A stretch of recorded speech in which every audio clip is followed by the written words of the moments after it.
Iran Supreme Leader Israel and the United States have launched as the U.S. and Israel continue. Russia is providing this intel. And Chinese military ships. Россия. China's global infrastructure project. 2026年，正當全世界嘅目光都被中東同俄烏嘅炮火牽制住晒嘅時候，地緣政治反美四大金剛入邊，發唔發覺有一個近排特別低調呢？原因係佢已經靜靜雞換咗個玩法，就係悶聲發大財。Garcia Chapman's laptop farm alone generated $17 million. 20年前，當互聯網仲係新鮮事物，金正日於伊拉克戰爭之後就講過，如果以前打仗係靠子彈同石油，咁21世紀嘅戰爭就係資訊戰。佢仲講過，如果互聯網好似支槍，咁網絡攻擊就簡直係原子彈。嗰陣可能好多人都覺得佢吹大咗，甚至當係一個政治口號啫。但係去到2026年今日，再睇返呢句說話之所以更似預言，唔係因為北韓變成咗全世界最高度聯網嘅國家，恰恰相反，佢嘅做法唔係令國民享受網絡時代嘅成果，而係因為佢深知資訊本身就係武器，所以索性對內封網，將極有限嘅聯網能力集中喺一小撮精英手上，徹底將佢武器化。而家全球大約有73%嘅人口上緊網，但偏偏就係呢個國家喺佢2600萬人口入面，有99%係處於斷網狀態。全國能夠接觸到國際互聯網嘅，估計只係有少數權貴，可能連10萬人都唔夠。但係北韓證明咗一樣嘢，資訊戰唔需要全民上網，只要國家肯集中資源，照樣可以喺數碼世界造成巨大嘅破壞。根據聯合國最新報告，呢個國家靠黑客行動賺返嚟嘅收入，竟然已經足夠支撐佢哋大約一半嘅大規模殺傷性武器同導彈研發嘅經費。換句話講，金正恩唔單止將佢老豆當年嗰句說話變成咗現實，仲將佢進一步升級為一部全自動嘅國家級提款機。當你以為北韓仲係嗰個只係識得射下導彈嘅孤島，現實係呢位曾經喺瑞士留學嘅80後領袖，已經將成個國家轉型成一間全球最強嘅連鎖網絡犯罪集團。佢哋唔再係喺街頭賣毒品或者印偽鈔，而係玩緊一種成本極低、回報極高嘅悶聲發大財。2026年4月，當大家仲以為北韓淨係識得嚇下人嘅時候，美國法庭啱啱重判咗幫北韓營運手提電腦農場嘅王氏兄弟入獄大約9年。同一個月，加密貨幣平台 Drift Protocol 更加俾北韓黑客用一場籌備咗半年、近乎無間道式嘅滲透攻擊，靜靜雞偷走咗2.85億美金。問題係點解一個好多人成世都未真正掂過電腦，更加冇機會自由上網嘅國家，會訓練出全球最強嘅數碼大賊呢？呢班網戰無間道係點樣喺全球金融體系嘅眼皮底下，將數以十億計嘅美金搬翻平壤嘅呢？而呢場由打劫銀行進化到扮打工賺糧草嘅終極騙局，背後究竟係點樣運作嘅呢？現實往往真係比電影情節更離奇。街坊們沖定杯咖啡，坐定定。今集我哋直衝北韓嘅數碼地下帝國，一邊睇呢班數碼大賊點樣將全世界變成國家提款機嘅離地故事，一邊拆解呢個金氏網絡集團嘅國家級佈局。2016年嘅2月4號，孟加拉首都 Dhaka 嗰晚空氣又濕又熱。Dhaka 銀行大樓10樓嗰間 Swift 房，本來應該係全個國家最安全、最密不透風嘅地方。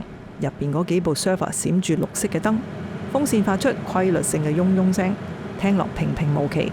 但係其實呢度係連接住全球幾萬億美金流動嘅心臟。喺呢間房嘅角落，有一部睇落好普通，甚至有啲過時嘅噴墨打印機。平時佢嘅工作係將每一單透過 Swift 系統入嚟嘅轉賬單據自動印出嚟，等銀行職員返工可以對數。嗰晚係禮拜4，喺孟加拉，星期5係公眾假期。當最後一個職員熄燈鎖門嘅時候，嗰部打印機突然之間咔嚓一聲，自己喐咗一下。但奇怪嘅係，平時應該噴出單據嘅噴頭，好似俾人撳住咗個喉嚨咁，只係空轉，一張紙都冇出到。街坊，你諗下個畫面啦，成間辦公室黑掹掹，只有部打印機喺度不斷吱吱吱吱咁樣掙扎。遠喺幾千公里外嘅平壤，一班黑客正喺熒光幕前，好似操縱影子戲咁，用一串串嘅代碼鎖死咗呢部打印機嘅輸出程序。點解要咁做？因為佢哋正喺度做緊一場數碼開鎖。佢哋一早已經喺銀行嘅系統入面陷入咗名為 Dreadex 嘅惡意軟件。佢哋唔係直接爆開個保險庫，而係先變做透明人，喺系統入邊潛伏咗幾個月，摸清晒所有職員嘅工作習慣。佢哋知道，只要呢部打印機唔出聲，就冇人發現有人正假冒孟加拉銀行嘅名義，向紐約聯邦儲備銀行發出35個匯款請求，總額高達9.5億美金。到咗禮拜五朝早，當值嘅職員返到去，見到部打印機死咗機，佢只係好平常咁發出咗聲，心諗又嚟啦，部老爺機又壞啦。跟住佢就試重新開機，冇反應，換墨盒都係冇反應。對孟加拉人嚟講，設備故障簡直就已經係佢哋生活嘅一部分。嗰位職員完全唔會聯想到呢個係一場足以令國家破產嘅劫案前奏。直到禮拜六，呢位職員終於成功開啟部機，打印機開始瘋狂噴紙。佢攞起其中一張紙一睇，手都震埋，上面寫住紐約聯邦儲備銀行嘅查詢：你哋發出嘅轉賬指令有問題，點解要將錢匯去菲律賓嘅私人戶口呢？呢一刻，空氣完全凝結。職員即刻衝去睇嗰個 balance 餘額，發現原本應該滿滿嘅戶口喺短短幾個鐘入邊已經有8100萬美金消失咗。但呢度最戲劇性嘅轉折位嚟啦！原本呢班黑客可以搬走10億美金，令到孟加拉嘅經濟崩潰。但係佢哋發出第20個指令嘅時候，將一間籌款機構嘅名 Shalika Foundation 神推鬼使咁寫錯咗，做 Shalika Foundation 少咗個 O， 就係因為呢個錯誤寫錯字嘅 human glitch， 引起咗中轉銀行、德意志銀行電腦系統嘅紅燈警報。一個價值10億美金嘅完美犯罪，最後竟然輸咗俾一粒字母。但呢8100萬美金去咗邊呢？呢班黑客展現咗一個極之精密嘅洗錢邏輯。啲錢一落到菲律賓，就即刻俾人分拆成細數，匯入去一間叫做 Solaire 嘅大型賭場。喺嗰度，呢啲黑錢變做一堆堆嘅籌碼，喺賭台上面轉咗幾圈，由北韓僱用嘅疊碼仔轉翻做現鈔。當啲錢由賭場後門運走嘅時候，佢哋已經徹底洗白，變成可以用嚟買導彈零件、買飛機燃油嘅真美金。其實喺呢場世紀大劫案之前，呢班黑客已經喺江湖小試牛刀。2013年，佢哋試過爆入孟加拉一間子銀行，偷咗25萬美金買餸錢。2014年，佢哋仲因為不滿荷里活拍戲醜化金正恩，索性爆入 Sony Pictures，將人哋啲未上映嘅電影同埋高層醜聞電郵全部公開，搞到成個荷里活雞飛狗走。但係嗰陣嗰啲都仲係小打小鬧，或者係為啖氣。2016年孟加拉 SWIFT 一役可以話係呢班黑客嘅成名作。呢場仗係2010年代嘅經典北韓黑客風格。如果將今日嘅 IT 農場同埋加密貨幣攻擊比喻成無間道嘅話，咁當年佢哋就仲係省港奇兵，係攞住支大鐵錘直接去搏金鋪嘅色櫃。嗰陣嘅北韓黑客部隊 Lazarus Group 嘅 KPI 好簡單，邊度有錢就去邊度攞。SWIFT 系統係全球金融體系嘅大動脈，好似全球銀行之間專屬嘅內部電報機。全世界幾萬間銀行每日就係靠呢啲電報去對數賺錢。如果你可以控制到呢部機，你就可以叫銀行將啲錢匯去任何你想去嘅地方。北韓黑客研究 SWIFT 系統嘅漏洞，研究銀行嘅排班，甚至連部打印機點樣干擾都計埋。呢種利用舊系統嘅技術落後同埋人嘅疏忽，就係佢哋當年嘅殺手鐧。呢個時候嘅金正恩睇住銀行戶口入面嗰8000幾萬美金，佢發現咗一個真相。原來喺鍵盤上面撳幾下掣，快過佢去印假美鈔幾萬倍。呢種快錢實在太吸引啦，令到平壤決定將成個國家嘅資源瘋狂向數碼部隊傾斜。但係銀行始終係有制度， SWIFT 亦都有佢嘅監控，有美國嘅 FBI 追蹤。要再玩落去，佢哋需要一個更加自由、更加混亂嘅地方。而喺嗰個時候，命運似乎又俾咗另一個完美嘅機會佢。街坊們，如果話2016年嗰單銀行大劫案係暴力破門，咁到咗2020年，因為 COVID 全球封城，世界停擺，但北韓黑客嘅大航海時代先至正式開始啊！嗰陣大家喺屋企隔離悶到發慌，全世界嘅錢都湧入咗一個叫做加密貨幣嘅新大陸，呢度就係北韓黑客睇中嘅新戰場。點解？因為佢哋發現喺傳統銀行落手嗰種 friction 仲係太強，你要過 SWIFT 嘅監控，要經過美國嘅中轉行，人哋話凍結就凍結，但係喺加密貨幣嘅世界，冇中央銀行，冇差佬，甚至冇人可以撳個凍結掣。呢度係一個價值幾萬億美金，但係連門鎖都未整好嘅荒野啊！2022年3月，當時東南亞有一隻加密貨幣 game 叫做 Axie Infinity， 風靡全球。好多菲律賓、越南嘅街坊，全家人坐喺嗰啲簡陋嘅木屋入邊，每人攞住部舊手機，就係為咗呢隻 game 入邊刷嗰啲叫做 SLP 嘅幣嚟養家。呢隻 game 嘅背後有一條專屬嘅區塊鏈，叫做 Ronin Network， 佢承載住幾十萬玩家嘅血汗錢，總市值當時超過咗6億美金。呢個 Ronin Network 就好似一間起喺半空嘅金庫，四面八方都有人送錢入去。而呢間金庫唔係靠一個人揸鎖匙，而係靠9個保安員 Validator Notes 共同看管。只要有其中5個保安員點頭呢，金庫道門就會打開。呢種設計原本係為咗去中心化，理論上你要同時搞掂5個唔同地方嘅人，應該係難過登天嘅。但係喺北韓黑客嘅眼入邊，呢9個唔係咩守護神，而係9個會攰、會驚、會貪心嘅人。佢哋冇去攻擊區塊鏈嗰啲深奧嘅密碼學代碼，因為太浪費時間啦。喺2021年11月，因為玩嘅人太多，系統塞車塞得好犀利，為咗快呢 Axie 嘅 DAO 你就當佢係其中一個保安員啦，就做咗一個臨時安排。佢哋授權咗俾開發商 Sky Mavis， 話喂，呢排好忙啊，我開個權限俾你，你幫我簽住名先啦。原本話呢個安排去到1個月之後12月就完噶啦。但係 Sky Mavis 班工程師忙到嘔，竟然唔記得咗撤銷呢個權限。呢個行政疏忽就變咗一個致命嘅後門。北韓黑客就利用咗呢種繁瑣管理下嘅人性惰性，佢哋先係用最擅長嘅 social engineering 社交工程滲透咗 Sky Mavis 嘅系統。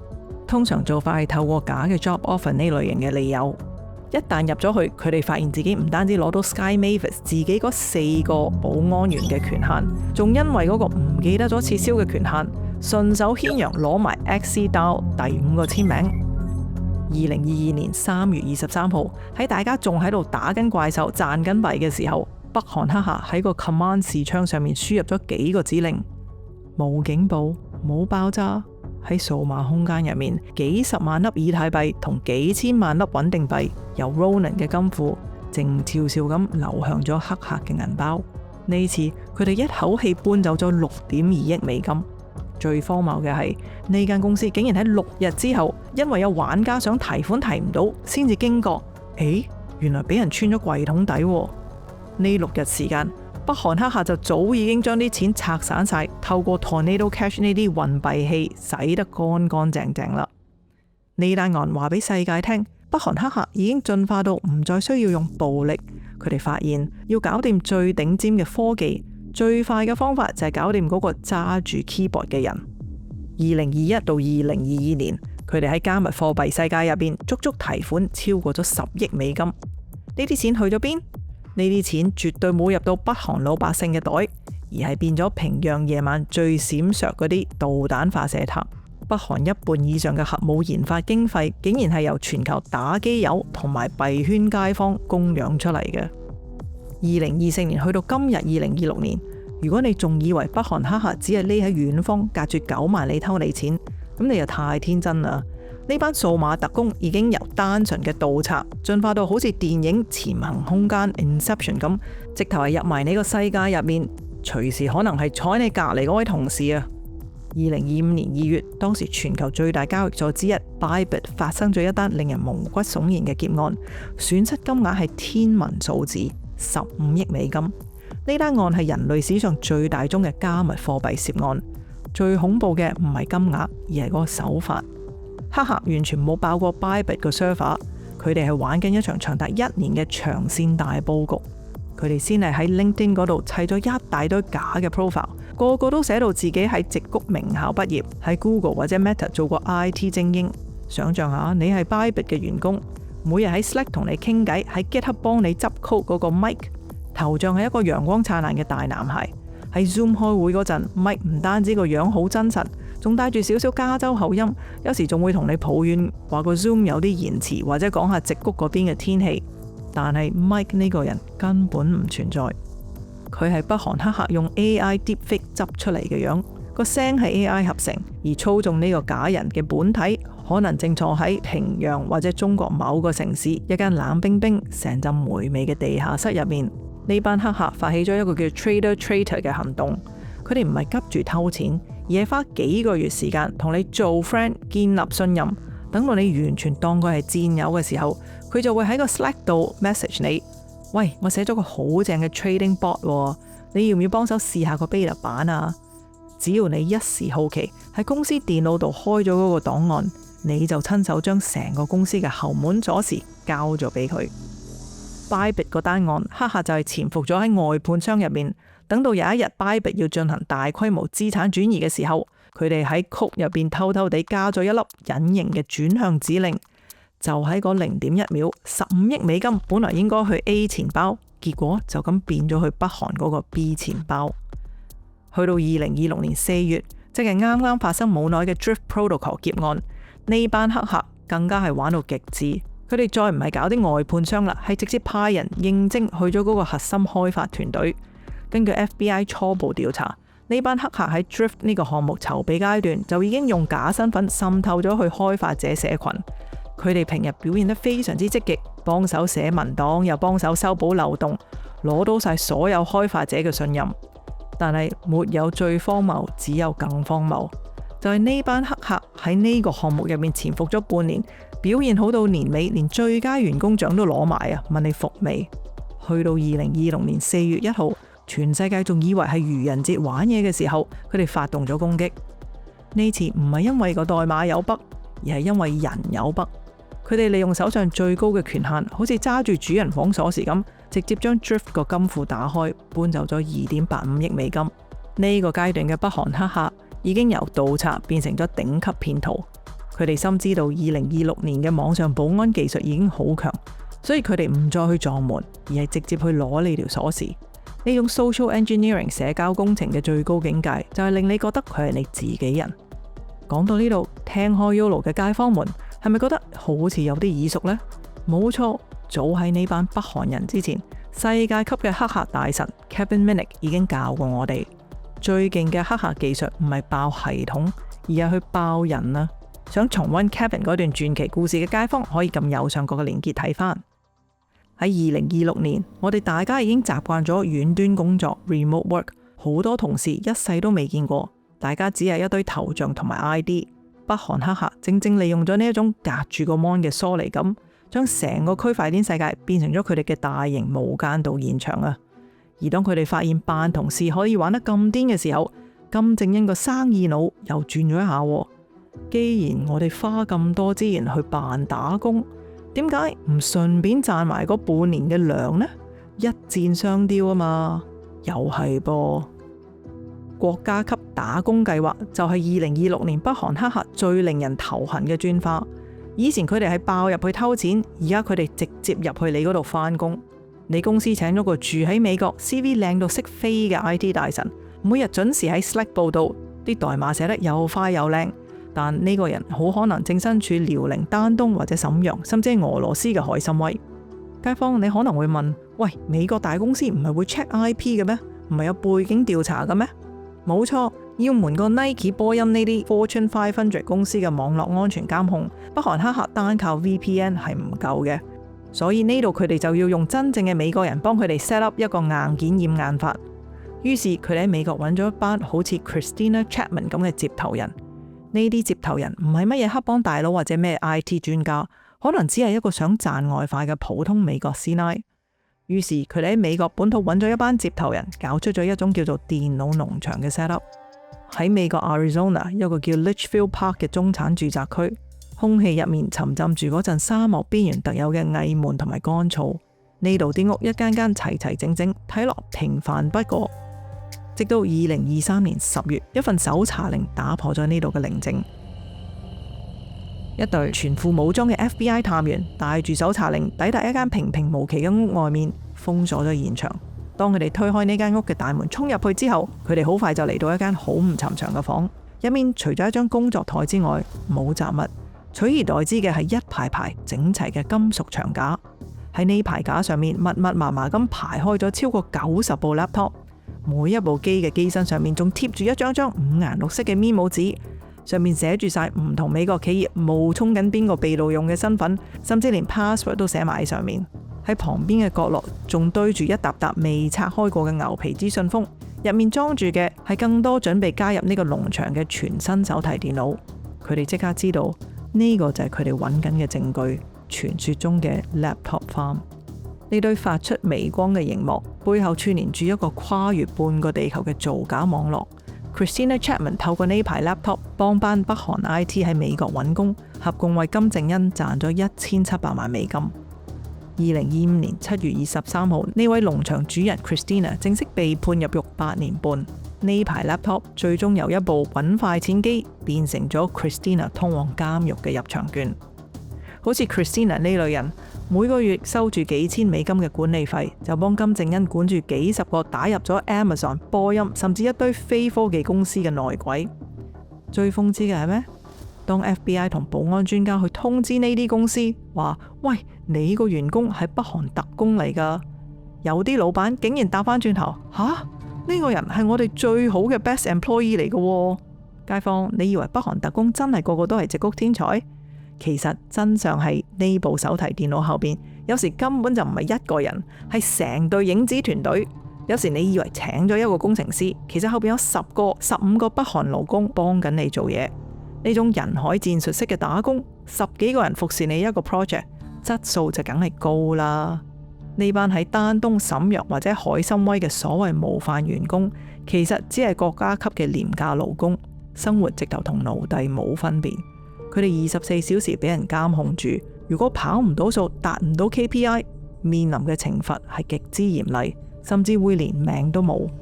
佢哋辛辛苦苦賺翻嚟嘅美金呢，最後全部變晒做北韓嘅外匯糧草。當網絡防禦牆越起越高，佢哋呢種假打工真滲透嘅手法就會變得更加滴水不漏。但如果街坊你以為佢哋只係為咗賺嗰幾萬蚊美金月薪，咁你就太睇小呢個金氏地下帝國啦。人工只係個附帶收益啫，真正嘅大獎係嗰部手提電腦入面嘅內部權限。呢班已經入咗屋嘅幽靈同事，可以靜雞雞喺公司系統入面埋下長線嘅後門。呢啲後門可能今日唔用，聽日唔用，但係作為金氏犯罪帝國長線佈局嘅一部分，等到最啱嘅時機，佢就可以隨時返嚟，將你最核心嘅數據，甚至係未公開嘅企業計劃一網打盡。呢個就係2026年最恐怖嘅一箭雙雕啦！你出錢請個 IT 員工返嚟，佢一方面幫國家賺你份糧，另一方面幫國家攞你條夾萬鎖匙。正所謂日防夜防，家賊難防。今日呢種 laptop farm 已經滲透咗多個國家、科技同埋金融公司。呢班黑客利用咗後 Covid 時代大家對 remote work 嘅依賴，成功將全球嘅公司變咗做佢哋嘅提款機兼情報站。由最初攞住支大鐵錘剝開傳統銀行或者 Swift 嘅大門，到趁住 Covid 爆發去 crypto 世界度打劫，再到後來玩無間道式滲透，甚至去到今日我哋見到索性扮埋你間公司個最佳員工嚟賺糧草。一個連對外聯網都係極少權貴專利嘅國家，點樣可以同時開咁多戰線嘅呢？究竟呢種咁多樣化、近乎全自動提款嘅收割法背後係一套點樣嘅管理邏輯？係乜嘢樣嘅國家級 KPI 先可以砌出呢個比好多大公司仲專業嘅金氏數碼集團呢？呢個年終無休嘅犯罪帝國內部究竟係點樣分工嘅呢？傳統上黑客俾人嘅印象係一班散兵游勇，但去到今時今日，北韓嘅網絡部隊已經唔再係一班匿喺地牢嘅毒男，而係一間架構極之嚴密、分工精細到連矽谷大佬都要甘拜下風嘅跨國集團。呢個由金正恩親自督師嘅數碼帝國，已經進化成一套極之精密嘅國家級戰略武器。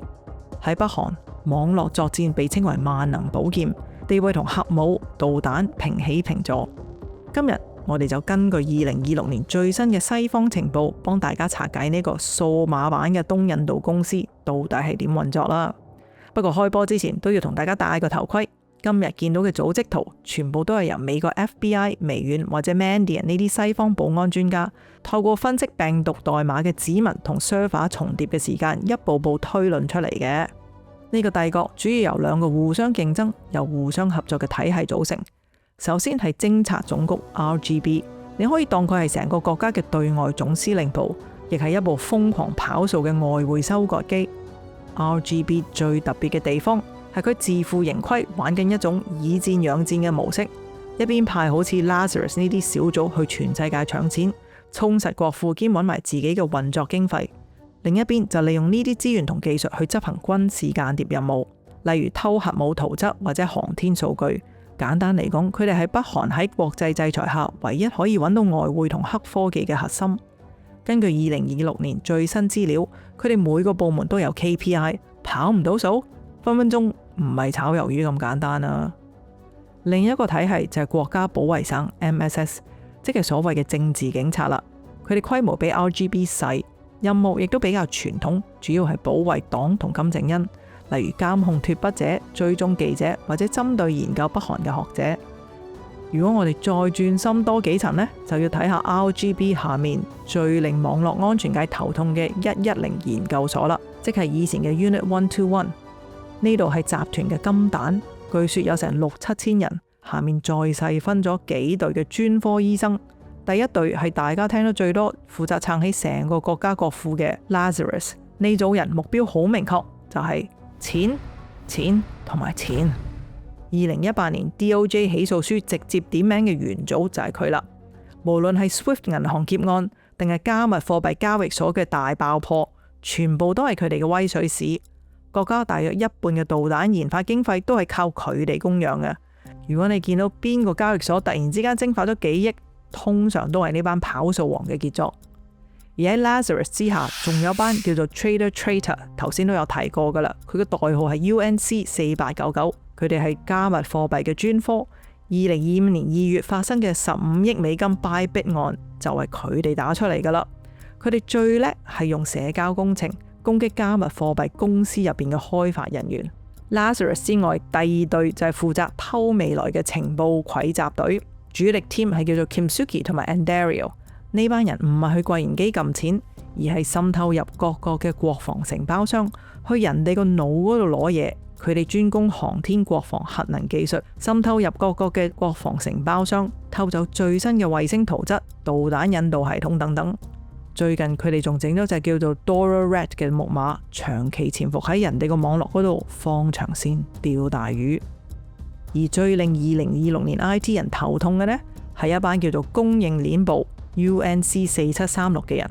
佢哋係黑客中嘅黑客，唔係直接爆你間公司，而係去攻擊全球程式員都會用嘅 open source 工具。佢哋喺入面埋定後門，只要你公司用到呢啲曲，佢哋就攞到你屋企條後門鎖匙。呢啲叫種草，等其他部門隨時可以入嚟收割。除此之外，仲有兩支新興勢力值得留意。一個係2025年3月曝光嘅227中心，係北韓嘅 AI 作戰中心，專搞 deepfake 同自動化釣魚。另一個就係近年爆紅嘅 Famous Kolima， 佢哋唔係黑入你間公司，而係派人假冒 IT 工程師去應徵海外嘅 remote work。而佢哋背後仲有一個叫做 Department 53嘅部門負責搞後勤。呢個 Department 53隸屬國防部，佢哋唔係黑客，而係特工經理人啊！冇錯，特工都有經理人，負責喺老撾或者中國嘅邊境設集體宿舍俾呢班 IT 員工住，再將佢哋賺翻嚟嘅人工抽傭洗乾淨，最後上繳國庫。單係呢招假冒 IT 工程師，據說一年就幫北韓賺超過100億美金。頭先提到嘅 Christina 賺嘅1700萬美金，只係一個接頭人咋，所以可想而知佢喺美國滲透咗幾多接頭人呢？咁偷咗咁多錢，點樣洗乾淨呢？呢度就有一個極之龐大嘅洗錢部，外號中國洗衣店 The Chinese Laundromat。佢哋會利用一啲中國嘅 OTC 場外交易經紀，透過幾千個戶口不停咁跨鏈轉移，將啲錢使到 FBI 都追唔到。呢種跨國跨平台嘅洗錢技術，絕對係世界級嘅數據迷陣。但係大家亦都唔好唔記得，喺呢啲看似超勁嘅手法後面，隱藏住一個唔一樣嘅景象。喺邊境地區一啲灰蒙蒙、浸住陣陣霉味嘅寫字樓入面，坐住一班20幾歲由北韓最頂尖大學揀出嚟嘅天才。佢哋24小時對住熒幕，冇自由，冇得同屋企人通話，每日擘大眼就係瘋狂扮同事、寫病毒。睇到呢度，大家就明白呢個組織架構非常清晰，中央研發、專業分工，加埋高科技奴隸制度，最後得返嚟嘅錢全部上繳金主。呢個就係2026年北韓數碼帝國嘅運作真相。講到最後，街坊們，2026年今日嘅世界真係亂到七彩啊！中東嗰邊打到飛起，俄烏戰爭仲喺度拉腳，全世界嘅目光都放晒喺邊個先至有道德高地，邊個先至係正義之師。大家喺度爭論宗教教義，講緊伊斯蘭世界嘅局勢，甚至連梵蒂岡教宗都走出嚟呼籲大家要重拾信仰。個個國家都好似喺度打緊一場靈魂保衛戰，要證明自己先至係真理。但係你睇下我哋今日位主角金委員長，佢真係地緣政治4大惡人入邊最踏實嗰個啊！人哋喺度爭論緊邊個先至係真神，邊場先至係聖戰。我哋嘅金委員長就話知你啦，佢心入面只有一個唯一而且絕對嘅宗教，嗰份信仰就係美金同埋加密貨幣啦。佢可以話係將悶聲發大財發揮得淋漓盡致啊！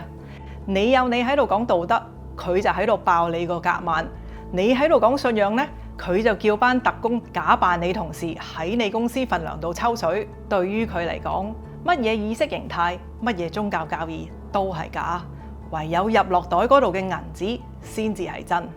今日 YOLO 雞就同大家拆解到呢度啦，我哋下集再見啦，拜拜。